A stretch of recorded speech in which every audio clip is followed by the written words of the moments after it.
Well, good morning, YouTube friends. This is Jim, back to you with another video on drywall mudding and taping.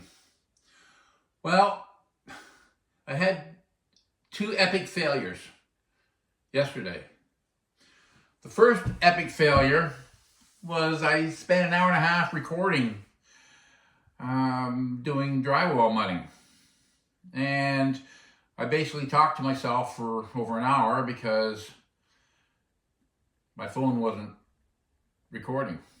So that was discouraging. And I was just outside, my glasses are dark. And the second failure, which you'll see on this video, is drywall mud everywhere. I had like out of control situation with my drill, mud everywhere. So anyways, yeah, so you missed out on the first coat. The first coat is done now, so I'll just let the video go, and you'll see the results of that, what I've done, and then we'll just carry on from there.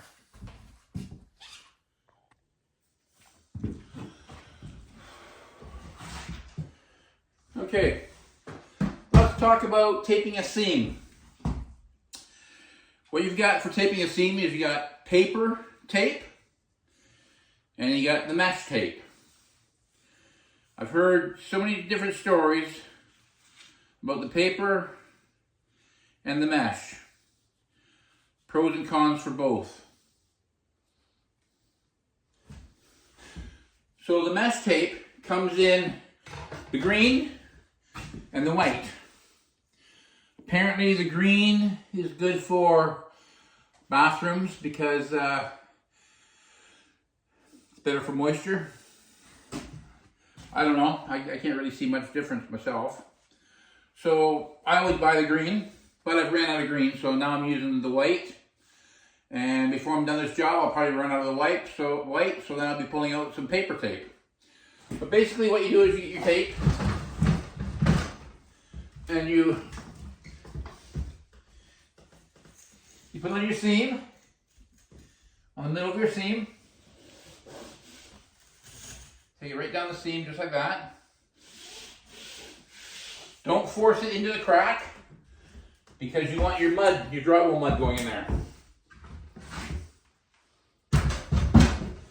Run it down the line just like that. Now to cut this, I'm going to cut it right here just to let you see. Just get your trowel. I'll pull it out a little bit away from that. This is a beveled groove, so it's not going to cut really well. I'll pull it out from there. That's all it takes.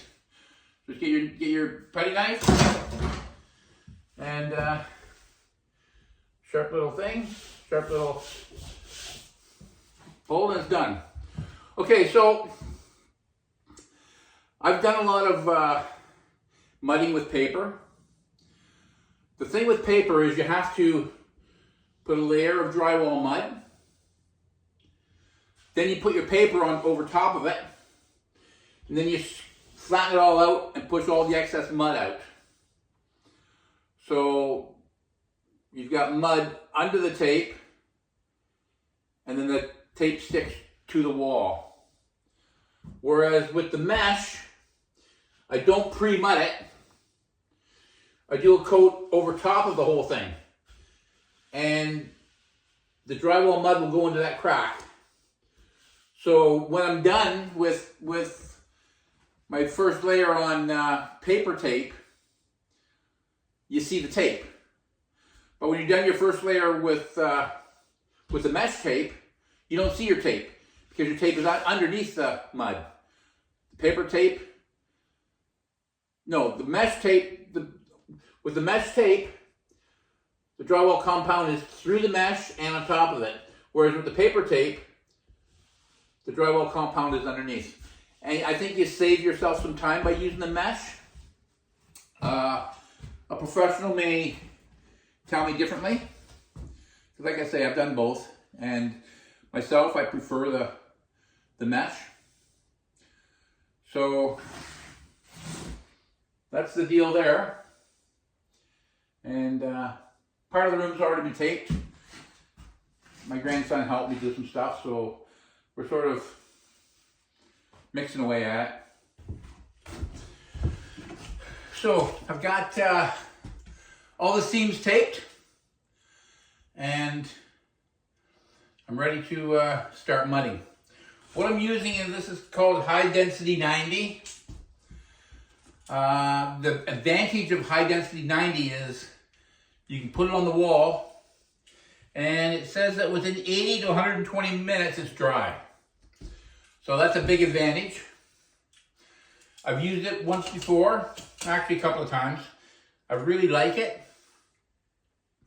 I think it's the same as the Durabond 90, which is a different company, I think, unless they've changed the name. But this stuff works great for if you got large gaps. This stuff works really good when you're on the corners. And the thing about this is, this addition is heated just when I have the propane heater running. I've got a portable propane heater, and it's really noisy. So when it's running, it warms up. The wall heater I've got over here, I haven't finished doing the gas line to it, the propane line to it, so it's right now not working. So what the problem is this room here doesn't stay really warm. This room, the kitchen and the bedroom. So what I've decided is, if I use regular drywall compound, sometimes you're like a day and it's still wet. I need to get this first coat on, I need to get it dry. So what I'm gonna do is I'm gonna use this and for my first coat. So like I say, the advantage to it is it fills in big gaps. It doesn't shrink, or it shrinks very, very little, which is a good plus. Now the disadvantage is that you can't sand it, which means you can't do a sloppy job. You need to get this stuff, and you need to put it on and then wipe that excess off, because if you don't wipe that excess off, when you go to your next coat and your final coat, you're going to find that it's not going to sand, which means you're going to have a hard time. When it's first applied, I believe you can sponge sand it a little bit, but you don't want to do that. You just want to put on as sparingly as you can. So I'm going to mix some of this stuff up, and it tells me how to mix it, but I'm not going to use it all. I'm going to just use half of it at a time, because I'm not sure exactly how far to go. I bought 4 bags of it, and I've also got regular drywall compound, the type that doesn't create a lot of dust. So I'll use that later on in the job. So for now, I'm just going to use this. When you mix it, you want a nice strong drill. What I'm going to be using is this one here, Makita. This is I find this to be a really good drill. I've had this for years and years and years, and it always keeps going. You can't mix it by hand. You can't mix it by hand. It's not going to happen. You need a good drill. And all my drills are Milwaukee drills. All my tools are Milwaukee. I got a little bit of DeWalt, mostly Milwaukee. But I find a Milwaukee isn't even powerful enough. A battery operated Milwaukee. I've burned the brushes out of 2 of them doing this in the past. So get a really good powerful drill, and yeah, that's what you want. So let's do it. You just hang tight, you wait there, and I'll get her started.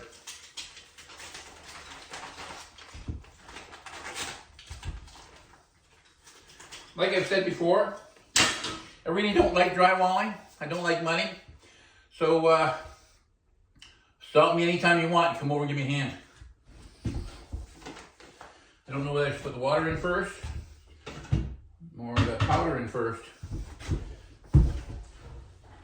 I don't want to put too much water in, because if I put in too much water, then I have to put in more powder, and I put in more powder,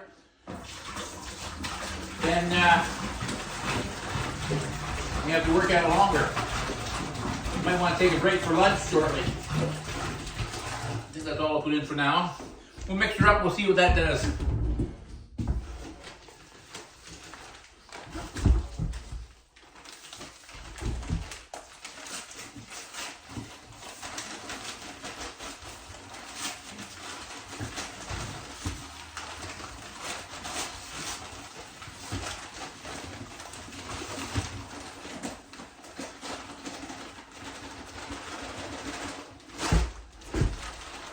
Let's see what we got there.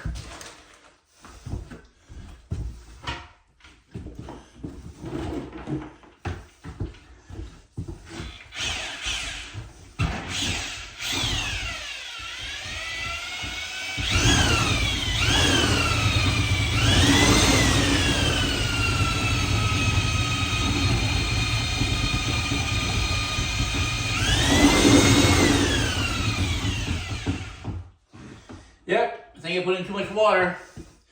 I'll be working through my lunch now.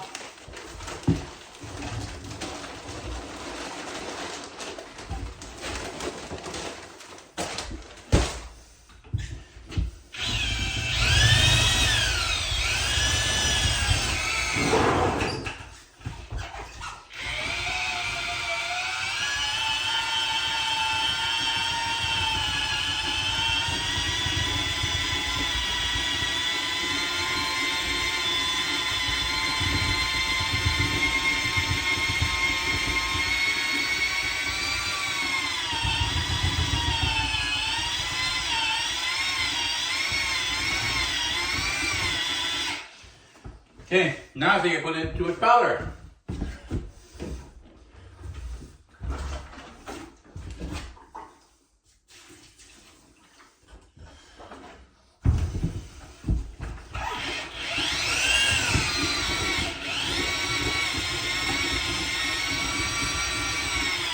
Consistency should be like peanut butter when I'm done.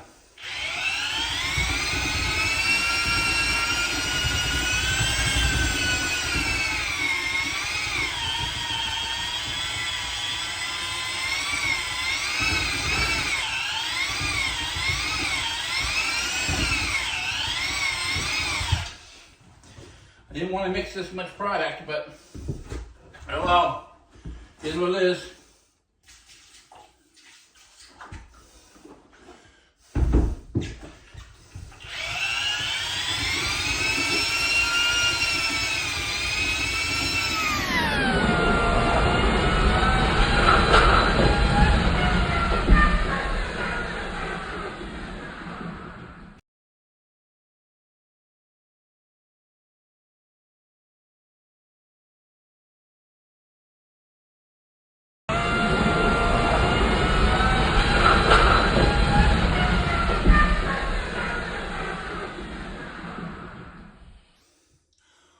Well, that was good.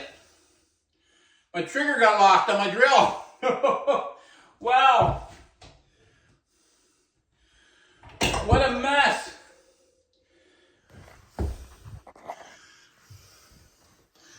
The trigger got locked.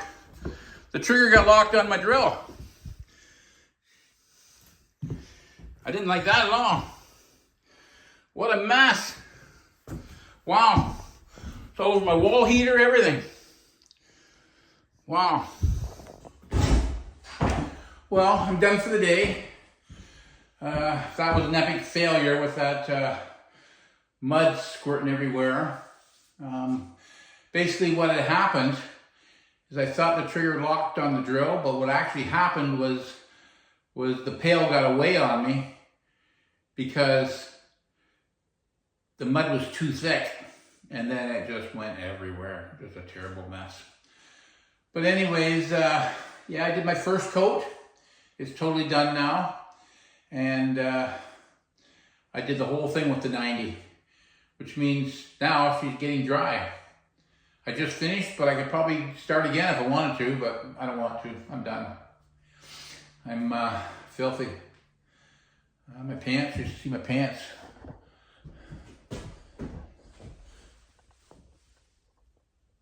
This filthy. Because when that mud squirted, when that mud took off, it went everywhere. Okay, so my first coat of drywall mudding is done. I did this yesterday. I'm kind of disappointed that it's not quite as dry as what I had hoped it would be. It says it dries in 80 to 121 minutes, or 120 minutes, but it's a little colder out here and I didn't have the heat running solid, so probably my own fault. I think I'm going to attempt to put a second coat over top of it anyways, because a lot of my second coat is going to be on the outside edges. So what I've done this morning is I've grabbed a scraper. I basically scraped the whole entire seam, all the seams. The way it works out is you can't really sand this stuff. So the only way to really get it off is to scrape it off. So that got rid of all the high spots. So what we got now is we got these low spots had to be filled in all along the edges on both sides. And that'll be my second coat. And then once I get the second coat done, then I'll go for a third coat and then a final touch-up coat. Now the tools I use for this is, this here is a tool I use for down the corners. I love this thing. It does a really nice job. It gives me really nice corners. A lot of people don't use that. A lot of people use a putty knife, but this thing does a really amazing job. So I've got basically these are all my tools I use. I really like this thing here. I hold on to this and I build this up with mud and walk around with it. Once I get to the flaring out, I take this down both sides. I've got a wider one, I gotta find it. And once I get going, and then I'll go for my third layer and just go across. But between every layer, I scrape it. Back in the olden days, I used to sand it. I put a coat on, I'd sand it off. I put a second coat on, I'd sand it off. Put a third coat on, I'd sand it off. Back then, it didn't drop to the ground like it does now. It floats all over the air. There's my corner seam. I've got a steel piece in there screwed to the wall. So that turned out well. But yeah, I'd sand it on, I'd put it on and sand it off, put it on and sand it off. And I don't anymore. I sand my final coat only. Some people wet sand it. I've done that before and it works. It depends. So, but everything looks good for my first coat. Pretty happy with it. Corners all look nice. So a couple of tips. First thing is, right here for instance, this wall plug. You see it's close to my seam. If you come over here, you'll see there's another wall plug close to the seam. The third one, close to the seam. What I've decided, and I've done this lots of times, is way back in the beginning, what I would do is I would stick my wall plug in there and get her all wired up so I have hydro. But then when I go to put the drywall on, I would undo this top screw, undo the bottom screw, wiggle that wall plate or that receptacle out just to be able to put my drywall in, then screw it back on. And then what I would do is when I'm doing my mudding, I would get my trowel, I would come down like this, go like that, go like this, go like that, and fight with trying to keep it nice and neat. Well, what I do now, and maybe you wouldn't be able to do this on old construction, but when you're doing new construction, don't even put the receptacle in. Got all the wires sitting in there. Everything's dead. Just right over top of the whole thing. Right over top of the whole works. And then when you're done, after it all dries, you just get your knife and just cut this out. Cut this piece of drywall out. Pop it off. So yeah, that's what I do. I don't even fiddle around with those. And the other thing I do is way back at the beginning, I would be going down here with my trowel, putting putty in, or putting my drywall compound in, and I have this mark here. Now sometimes I'll go over it so the mark's not there, but I'll have this mark here, and it's like, oh, I don't want that mark there. Then I go over it again, That there, what that is, that's a little piece of drywall compound. That when the trowel went down, it dragged down the wall and made that mark. You know, got a couple up here, got one there. You know, you got them everywhere. There's some there. They used to bug me because I want to do a perfect job. Well, you know, you don't really want to do a perfect job because a perfect job takes too long. What you want to do is you want to slap that stuff on. I said earlier in the video that you want to do it sparingly. No, you don't want to do it sparingly. What you want to do is you want to make sure you don't have any high spots. These are all low spots. They don't really matter. Thing is, you want to cover up that tape. Okay, so I've got my green tape in there. My first priority, if I'm working with paper, that's different. But if I'm working with the mesh, my first priority is I want that mesh covered up. Because any mesh that's not covered up, example is right there. Any mesh that's not covered up, after your first coat, it's hard to cover it up on your second coat. Now, I'm going to have trim here, so it's probably not going to be too big of an issue. But you want to make sure that on the first coat that you cover up that mesh. You don't want to see it anywhere. There's a little piece of it there, but again, it doesn't matter, it's under the trim. Main thing is cover that mesh up. You don't want to see it at all. Now, if you're doing paper, your first coat, you're putting your mud on and you're putting your paper on, that's fine, but when you do your second coat, you want to cover that paper up.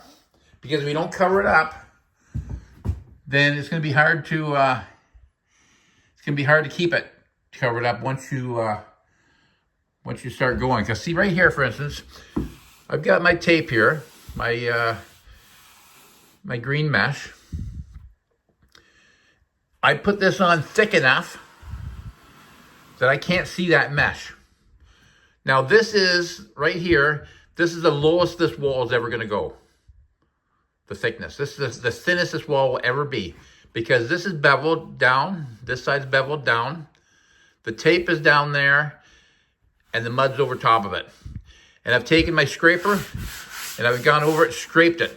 So that mesh will never ever be seen again. The thing is, you don't want that mesh to be seen, because if that mesh is seen, once you start putting multiple layers on here, it's like a waffle effect. You see that waffle in there. You don't want to see that. You want that gone. See, there's a little line. I don't even care, because right now, there's no high spots. If you have a high spot, you want to get rid of it. If you got a low spot, here's a really good example right here. Down this wall, you look, you see, I picked up something off my drywall compound. Went down the whole entire wall. But like I said, that is all going to be low. When I build this out, that'll get covered up. So the thing is, when you get to your last layer, then if you have these, then you gotta, afterwards you gotta, get rid of those, fill those in. But basically, that's my first layer. I'm really happy with how it turned out. Now here I'm butting up across here, and here drywall that wasn't beveled. So it's on a little bit extra thick. But then what I'll do is I'll build this up right here, and I'll build this up right here, and it'll be done. It'll look fine. The biggest mistake that people make on doing drywalling, and here's the example. Okay, this is like a little low area in here where it's been beveled. I've got my tape in there, got a coat over it, you can't see it. What people do, they make the mistake of putting more mud here, then putting more mud here, and then putting more mud here. And you look at some of these walls. When you get looking down a wall from a distance, and you look down a wall like this, you see these humps up the wall. You see a big bump there. You see a big bump there. You shouldn't see that. What you do is I've got this layer on here. I'll build this side up, stretch it out quite a ways. I'll build this side here up, stretch it out quite a ways. Then I'll build up the center again, because the center right now is still a little bit low. And then I'll just go right across the whole works. So when you're done, this is up a little bit higher than this, but it's leveled. It's tapered. That's the word I'm looking for, tapered. So that's what you want to do. You want to get this thing tapered.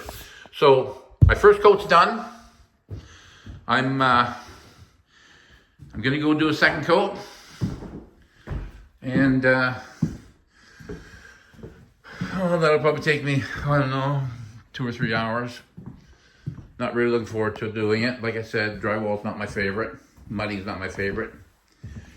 But I want to make it look nice, especially in this room here. This is gonna be my kitchen. My wife said to me, she said, you could cheat on that wall, because that wall is going to have cupboards. They're going to be the whole entire wall that are going to be, I think 7 feet high. So that whole entire wall is going to be hid. You're not even going to see it. She says, don't even bother mudding it. And I said, yeah, I'll mud it. She said, well, just do one layer then or something. And I don't know. I don't know. It's kind of maybe doesn't sound right, but I'm never going to see it again after I put the cupboards in. But I kind of still want to do it right. I don't know. We'll see how it goes. Anyways, that's my video for today. I'll let you take a look at it when I'm done. I'll do a little fast blurb, let you see what it looks like when I'm done. But the final coat, I'll probably just, I won't bother doing a videotaping on it, because it's basically the same as the first and second coat. Okay, so second coat's done now. And I'll do a third coat tomorrow.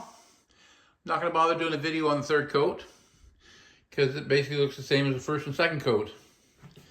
It's just it's going to have a little bit more coverage. So subscribe to my channel, and I'll send you more videos.